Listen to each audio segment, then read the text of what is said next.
Okay, question 10. Trapezoid ABCD is similar, that's important, to trapezoid EFGH. What is the length of H to E? So we're looking for the length of this section right over here, H to E. I got it in orange.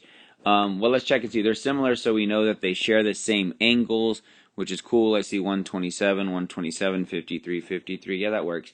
And then there's a proportional relationship between these. So let's figure it out. So we want that part I have in orange. Well, let's see what we have from the smaller to the larger trapezoid, basically.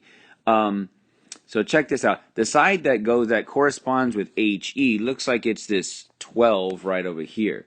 All right, so I know that's going to be something here in a second. And actually, I'm going to switch. I'm going to put that in purple with the 12 there. What information do we have, though? We need some numbers that we actually have to find a relationship. And it looks like it's right here. So 15, this B to C side real quick right over here, or that C to B side if we're going in that order, is 15. And that's going to correspond with this G to F side right over here.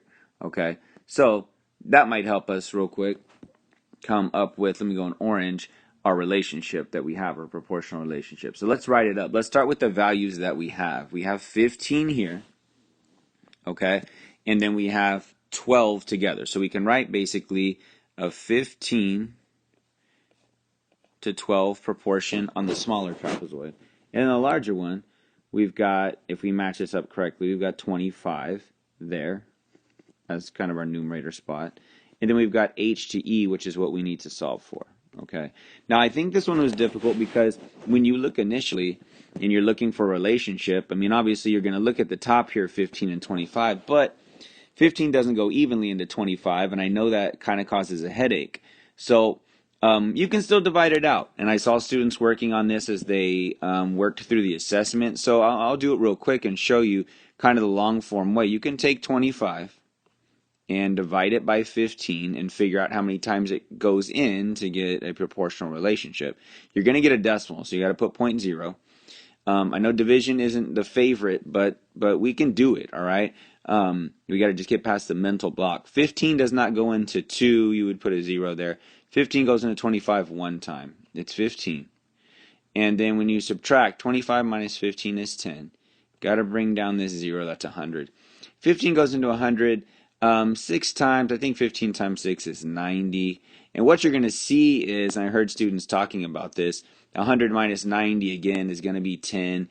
Bring down a 0. It's going to repeat. We're going to keep getting 100. So we're going to get like 1.6 and it's going to repeat. So, okay, I'll write that in. All right. So let's say we're multiplying by 1.66. Okay. So you can do that, and you can also take 12 and you can multiply it times 1.66, and you can find the closest answer, all right? And the answer is there. Probably an easier way to do this, I'm going to erase this multiplication that I did over here just to get a little space, although I don't know if I'll need it, but maybe an easier way to approach this would have been to take this 15 12s real quick, and we did this when we reviewed over the last 2 days, and simplify it down, all right? That is, I know it's an improper fraction, but you can still simplify it, all right? 3 goes into both 15 and 12. If you simplify that down, 3 goes into 15, I believe it is 5 times, and 3 goes into 12 4 times, all right? If you simplify that down, and again, just in case you forgot, we divided by 3, we simplified by 3. If you turn that into 5/4, this is now much easier improper fraction to find a relationship with. So I can look right here and I can say, hey, oh, yeah, look.